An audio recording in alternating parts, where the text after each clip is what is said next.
At a joint media briefing held in Lusaka, several organizations and activists voiced their strong opinions on the need for a more robust approach to fighting corruption in Zambia.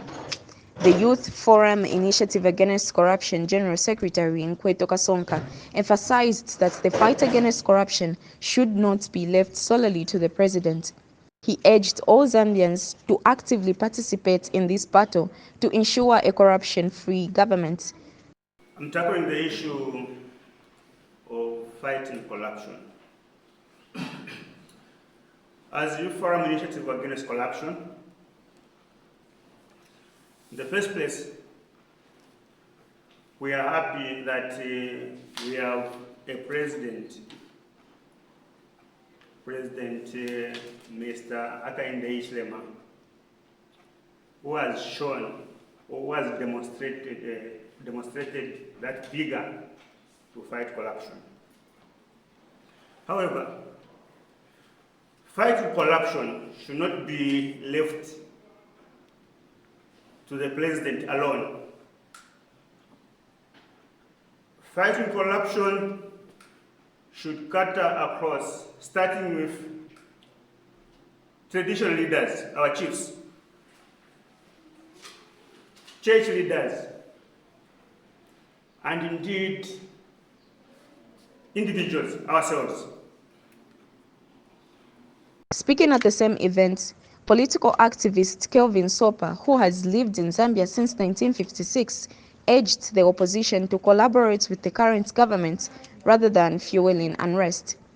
He also called on former President Edgar Lungu to retire from active politics and consider becoming a goodwill ambassador, promoting unity rather than division. So I would personally like to tell the ex-president that instead of fanning tribal civil war and dissension, and as the Bembos would say, insele, can we just work together with HH, the government of the day? Let's feed the people, let's provide employment, let's use the CDF money in a proper manner.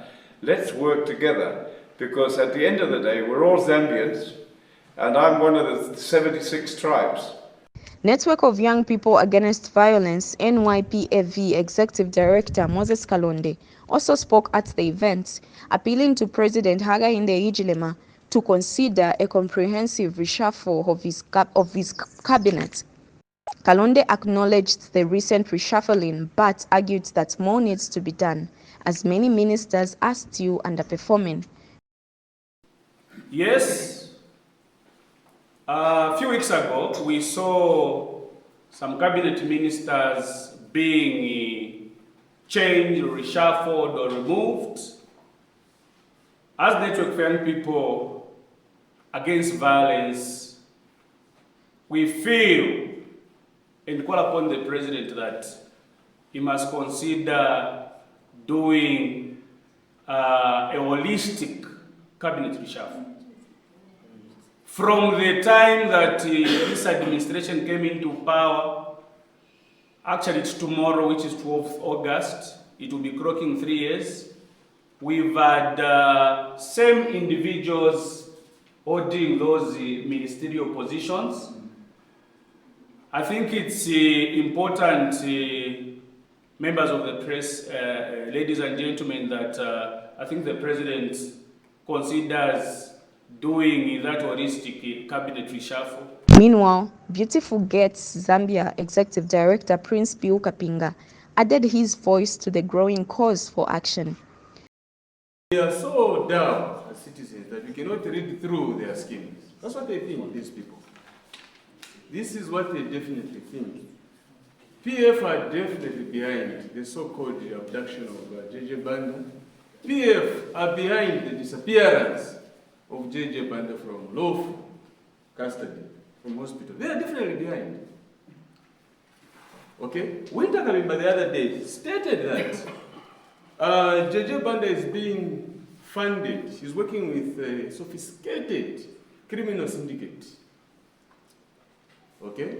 I mean, imagine somebody is admitted in a hospital ward, 3rd floor, 4th floor, and then he disappears just like that. And in fact, it may not be that he escaped through the window. It's possible that he was aided by the law enforcement agencies. He was maybe even given a uniform. He walked out of that hospital. It is money at play here. Money. It's the money that these people are using. And the reason why they are doing this is very simple. As these voices continue to push for change, it remains to be seen how the government will respond to this cause for greater accountability and political stability. The message from these activists is clear. The fight against corruption and the quest for good governance requires the involvement of all Zambians. I am Annie Mlenga reporting.